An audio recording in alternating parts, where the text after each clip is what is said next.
Apat na po ang patay sa gumuhong gusali po dyan sa Angeles City, Pampanga. Nakuha pong pang-apat na biktima kahapon na madaling araw. Nawalan siya ng malay habang nagkakaroon po ng pagligtas sa kanya pero binawian din po ng buhay kalaunan. Kabilang po sa namatay ang isang Malaysian national na nadamay lamang ng mabaksakan ng gusali ang katabi nitong hotel. Sa ngayon po'y 16 pang sinasabing nawawala at hinihinalang naiipit sa guho. Gumagamit na po ng lie detector machine ang mga rescuers para humakita kung may senyalis pa po ng buhay. Pero ang mga kaanak ng mga natrap ay napanghihinaan na po ng loob sa bagal daw ng rescue. Paliwanag ho naman ng mga otoridad, hindi pwede hong madaliin na padalos-dalos nga kasi baka lalong gumuho yung mga debris. Iimbestigahan po naman ng mga otoridad ang kwento ng ilang mga kaanak na hindi lang siyam na palapag ang gumuhong gusali kung hindi ginagawa itong 12 palapag. Ito na mga kapatid, now on its third week po, muli na namang nagkaroon ng tensyon sa Senado.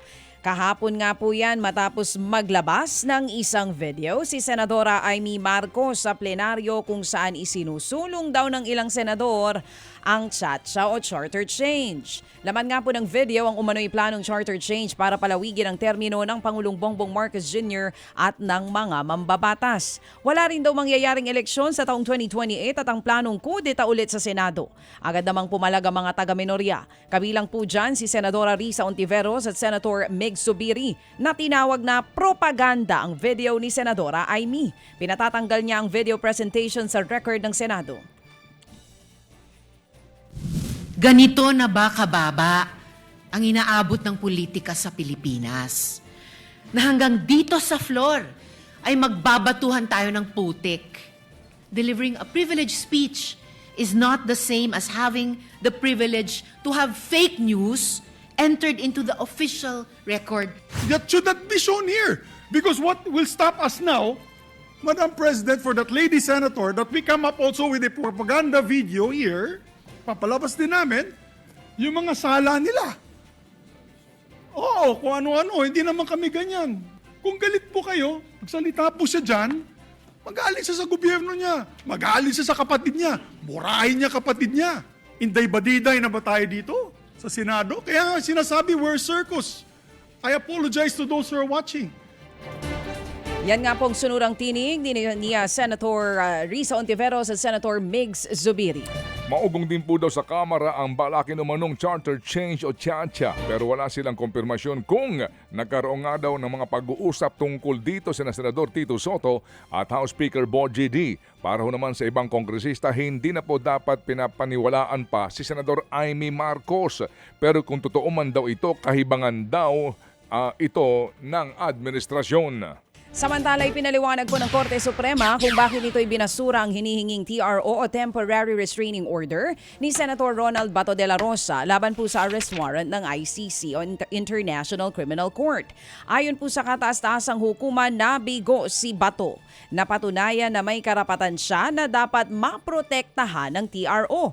Imahinasyon lamang daw ang sinasabing banta laban sa senador, lalo't binigyan naman daw ng protective custody ng Senado at mismo ang Pangulong Bongbong Marcos Jr. ang nagsabi sa isang statement na wala siyang direktiba na hulihin si Bato. Ang dagdag ng korte, marami raw report at alegasyon ng senador na isinama sa kanyang urgent petition na hindi raw po pwedeng pagbigyan ng Supreme Court dahil base lamang ito sa mga espekulasyon.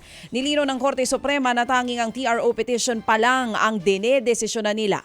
Dahil nakabinbin pa ang main petition ng senador, kaugnay po sa pagkwestiyon nito sa legalidad ng mismong arrest warrant ng ICC, lalo't matagal nang kumalas ang Pilipinas sa Rome Statute. Nanawagan po naman ang asawa ni Senador Bato de la Rosa na si Nancy de la Rosa na sa hudikatura na huwag isuko sa ICC ang kanyang mister. Anya, ang bawat Pilipino daw po ay dapat nalitisin sa sarili niyang bansa kung isusuko raw ang kanyang mister sa ICC. Pag-amin daw ito na walang kakayahan ang mga hukuman sa bansa na hawakan ng kaso. Magugunitang hindi pinagbigyan ng Supreme Court ang kahilingan pong TRO ni Senator Bato laban sa arrest warrant ng ICC. Mga kapatid, patuloy po kayong tumutok sa 105.9 True FM para sa totoong balita, impormasyon, music and entertainment. Mag-subscribe sa aming YouTube channel at podcast at sundan nyo kami sa Facebook, Instagram, X at TikTok sa True Network PH. Bisitahin din po ang aming official website, truefm.ph. At panoorin din kami sa True TV Signal, Channel 19. Kami po ang 105.9 True FM. Laging true sa'yo, kapatid.